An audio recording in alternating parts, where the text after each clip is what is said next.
નર્મદા જિલ્લાના મુખ્ય મથક રાજપીપળા ખાતે વિશ્વ હિન્દુ પરિષદ અને અન્ય હિન્દુ સંગઠનોએ બાંગ્લાદેશમાં છેલ્લા ઘણા સમયથી હિન્દુ વિરોધી હિંસાને વખોડી કાઢી વિરોધ પ્રદર્શન રૂપે રેલી કાઢીને બાંગ્લાદેશમાં હિન્દુઓ પર થઈ રહેલા અત્યાચારનો વિરોધ કરી જિલ્લા કલેક્ટરને આવેદનપત્ર પાઠવ્યું હતું।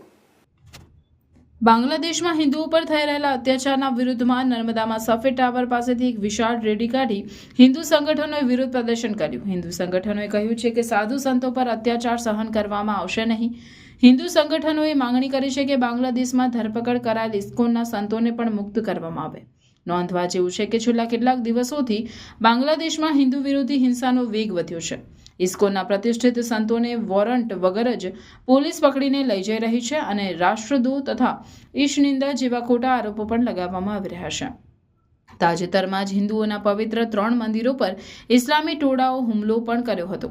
સ્વામિનારાયણ સંપ્રદાયના સ્વામીએ કહ્યું કે હવે આપણે હમ દો હમારે દો નહીં પણ 4 પેદા કરવા પડશે, જેથી હિન્દુઓની વસ્તીમાં વધારો થાય, નહીં તો ભારતમાં પણ બાંગ્લાદેશ જેવી પરિસ્થિતિનું નિર્માણ થઈ શકે છે। જો કે ભારતના હિન્દુઓએ બંગડીઓ નથી પહેરી, હિન્દુઓ ક્યારેય કાયર છે નહીં અને રહેવાના પણ નથી। જરૂર પડે ત્યારે માળા ફેરવવા વાળા ભાલા પણ ફેરવી જાણે છે કે કોઈ પણ સંજોગોમાં આ યાતનાઓ અટકવી જોઈએ કે જે બાંગ્લાદેશ આપણા જ આશીર્વાદથી ઊભું થયેલું છે, એ જ બાંગ્લાદેશના સત્તાધીશો શાન ખોઈ બેઠા છે, એમની શાન ઠેકાણે લાવે એવા પ્રયત્ન કરવા જોઈએ અને એ જ રીતે એમની જોડે વર્તન કરી અને એની જોડે ઈંટનો જવાબ પથ્થરથી આપી અને શાનમાં સમજાવી અને હિન્દુઓની રક્ષા કરવી જોઈએ। ત્યાં મઠ મહંતો છે, મંદિરો છે, મસ્જિદ મંદિરો છે, જે કંઈ હિન્દુઓના આસ્થાના કેન્દ્ર છે નષ્ટ થઈ રહ્યા છે, હિન્દુ સમાજ નષ્ટ થઈ રહ્યો છે, સાધુ સમાજ નષ્ટ થઈ રહ્યો છે, ત્યાંના જે કોઈ ઇસ્કોન મંદિરના મહંતની પણ ધરપકડ કરી અને કારાવાસમાં રાષ્ટ્રદ્રોહ લગાડ્યો છે, બધું જ કેન્સલ કરાવી